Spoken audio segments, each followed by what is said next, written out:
जय हिंद जोहार। देखिए, आज हम लोग आजसू के खतरनाक नेता बबलू मुर्मू के बारे में जानेंगे कि वह किस प्रकार से झारखंड आंदोलन में सक्रिय भूमिका निभाते हैं और किस प्रकार से आजसू के एक खतरनाक नेता हुआ करते थे। इसका अंदाजा भी आप इसी बात से लगा सकते हैं कि जब झारखंड अलग राज्य को लेकर आजसू और केंद्र सरकार के बीच में वार्ता होती है तो उस समय आजसू यह साफ कह देता है कि जब तक बबलू मुर्मू को रिहा नहीं किया जाता है तब तक आजसू किसी भी वार्ता के लिए आगे नहीं आएगा।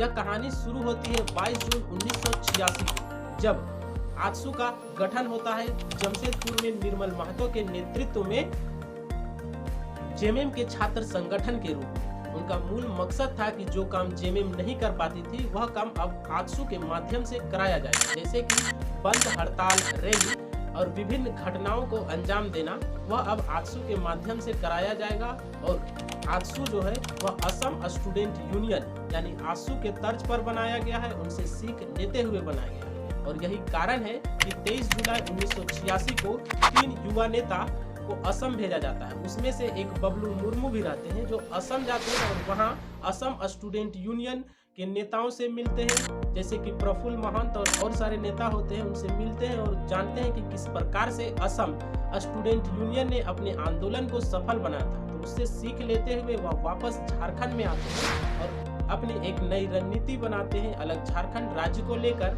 और वह लग जाते हैं। तो होता क्या है कि बबलू मुर्मू को सिंहभूम का क्षेत्र दिया जाता है कि उस क्षेत्र में जितने भी घटनाओं को अंजाम देना होगा वह बबलू मुर्मू करेंगे। उस समय का सिंहभूम यानी कि पूर्वी सिंहभूम, पश्चिमी सिंहभूम और सरायकेला तीनों हुआ करता था। तो जितने भी घटना को अंजाम देना होता था वह काम बबलू मुर्मू करते थे, जैसे कि बंद, हड़ताल, रैली और विभिन्न जगहों पर विस्फोट करना इत्यादि काम बबलू मुर्मू के नेतृत्व में होता था। जिसके कारण होता क्या है कि बबलू मुर्मू पर लगभग 22 केस दर्ज हो जाते हैं और उन्हें कई बार जेल की सजा भी काटनी पड़ जाती है।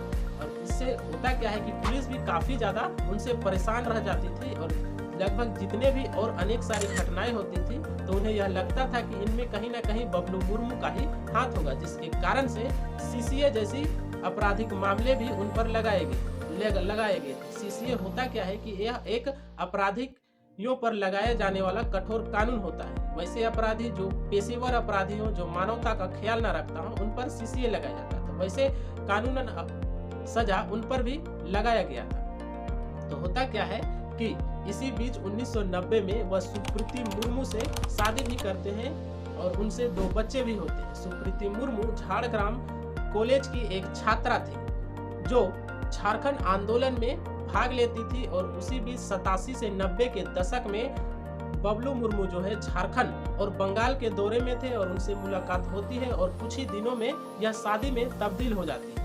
तो ये तो हुई उनकी निजी मामले। अब होता क्या है कि 1990 के दशक आते आते झारखंड में जो आजसू से वार्ता करने के लिए केंद्र सरकार राजी हो जाती है और वह वार्ता करना चाहती है। तो इसी बीच उस समय बबलू मुर्मू जेल की सजा काट रहे थे क्योंकि उन पर बहुत सारे केस दर्ज हो चुके थे। तो उस समय आजसू के नेताओं ने यह साफ कह दिया था केंद्र सरकार से कि जब तक बबलू मुर्मू को रिहा नहीं किया जाता है आजसू किसी भी प्रकार से वार्ता के लिए आगे नहीं आएगा। मजबूरन केंद्र सरकार को बबलू मुर्मू को रिहा करता है, लेकिन बबलू मुर्मू को रिहा होते ही बबलू मुर्मू ने महज कुछ ही दिनों में बुरुडी डैम का विरोध कर देते हैं, जिसके कारण से वह उन पर फिर से मुकदमा हो जाता है। उसके बाद से वह फरारी का जीवन जीने लगते हैं, मतलब वह घर पर काफी कम समय रहते हैं और पुलिस से बचने के लिए वह जंगल और इधर उधर छिपने लगते हैं। इसी बीच होता क्या है कि वह बीमार हो जाते हैं, मलेरिया जैसी बीमारी उन पर हो जाती है जंगल में रहने के कारण।